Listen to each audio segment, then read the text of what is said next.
Can you tell me exactly how many warehouses exist? The governor at her press conference spoke about Guaynabo, Ponce, but I saw a report that you were quoted as saying there may be up to close to a dozen. Can you clarify that? Well, there are 7 warehouses in Puerto Rico. 2 of them are the warehouses that we have mentioned that belong to the state. One in Ponce, one in Guaynabo. The other 5 that are located in Ponce, Calle, Ceiba, Bayamón, and Caguas, they are federal warehouses administered by FEMA. Understood. Thank you. Can you tell me the aid that is in those warehouses that the state owns, Guaynabo and Ponce, was that aid, and forgive me everyone, I just landed in Richmond, Virginia, so what you're hearing is the intercom here at the airport. General, can you tell me the 2 state-owned warehouses, the aid that is inside of them, where did that aid come from? The aid, there is no inventory, David. The one thing that we realized that when the governor assigned me to the State Emergency Management Agency, I requested a copy of the inventories. So there is no inventory. So there is no way that I can tell you the precedents where those goods and commodities came from. I just know they are there. So we are conducting that full inventory. And certainly the order is to distribute that to the people in need. General, does it appear that some of the aid has been there since Hurricane Maria or shortly thereafter? That's the appearance. That it seems that they were probably donations. They are the washer, dryers, they are pampers and commodities, first necessity for the people. So it seems that they might be some donations that the agency acquired after Maria, or the remaining commodities that were at the different locations after Maria closed operations. General, why weren't those commodities distributed in the immediate aftermath of the earthquakes? That's a good question, David. And I have to be honest with you, I don't really know why.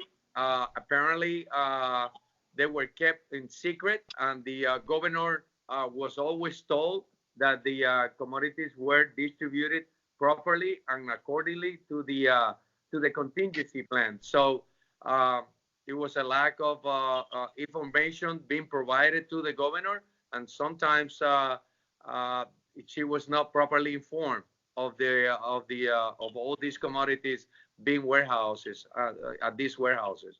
Did you, sir, know the existence of these warehouses before all this went down? Did you know that they existed?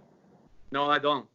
No, I don't. Okay. I know very well the contingency plan of the Puerto Rico National Guard, and as you know, I was the dual status commander in charge of the DOD forces here in Puerto Rico for about 90 days after Maria. So I was well acquainted with the regional distribution points, but I didn't know the existence of these 2 warehouses. When I look at the contracts of these 2 warehouses, they were agreed after Maria. So after completing the emergency operations after Maria, it looks like the agency realized that there were some commodities left over and some donations after the Maria hurricane, and they decided to establish a contract and to warehouse these commodities in these 2 locations. So the state was paying, do you know how much money they were paying monthly to house all this? I have the contracts in front of me. I can give you the details. I believe one of the warehouses is 41,000 square feet, and the other one is 29.7 thousand square feet. I see the total of the contract, but I have to be honest with you. I don't know if it is annual or the total of the contract since 2018. One was started on June 21st, 2018, and the other one in April 2019. I can certainly provide you more details. I just see the total, but I cannot. What is the total for the one started in 2018, 41,000 square feet? We're talking about $622,000. That's the total amount of this contract. But I'm not sure, and I don't want to give you an estimate if it is annual or for the total of years since June 2018. The other one is 268,000 for the 29.7 thousand square feet that started in April 4, 2019. And the smaller warehouse, is that the Ponce one or the The smaller warehouse is the one in Guaynabo, David. Guaynabo? Okay. Guaynabo. General, have you had a chance to walk inside of both the Guaynabo and the Ponce one? No, not at all. This is the first day I'm here at the agency.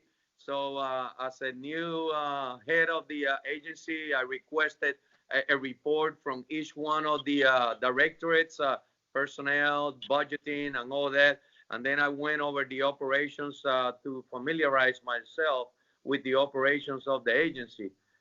So I will go out tomorrow and personally go, but I have seen videos of the warehouse and many commodities, Pampers and milk for the kids, washer, dryers. I have seen the generators, that type of equipment and that type of commodities. Understood. I only have a couple more questions for you. On the contract, whose name is signed? What government official signs to agree to the contract? These two warehouses are between the management emergency, the Puerto Rico Emergency Management Agency, and it's with another state agency.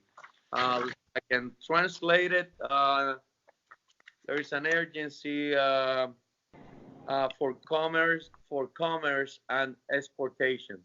That's the name of the agency, and the name was the deputy director for the agency. In this case, was Carlos Mercado from that agency, and from emergency management was Carlos Acevedo. So I just want to make sure I'm understanding you correctly. One agency was paying another state agency more than $500,000 to rent space. Is that correct? That's what I see in first look at the contract. I can give you more details into it. And again, I don't know, the amount that I just gave you is for the total of the 3-year contract, because I've seen that they run from 2018 to 2021. So I have to look more into the contract. The one in the one in Ponce is a 3-year contract from 2018 to 2021 for the total amount of 622. So I estimate it's somewhere about 200 plus per year, David. The other 200. one, So you think it's 200,000 a year? yes, David. That's what I seen on the cell spreadsheet that I'm looking. And the other one is from 2019 to 2021 for 268. So it's approximately 130,000 per year.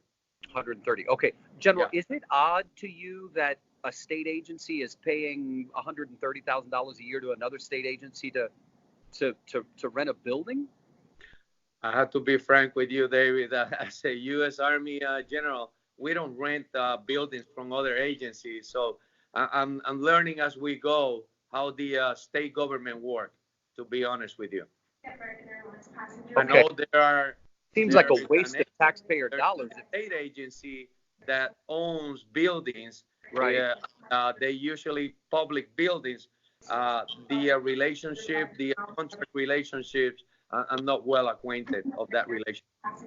It almost seems like a waste of taxpayer dollars. I'm not an expert, but if the state owns the building and another state agency is going to use the building, you're making money. You're paying money to make it back to give it to yourself. I don't know. It doesn't. I gotta see if I can get some more information on that. I certainly will look into it, David. To be frank. Sir.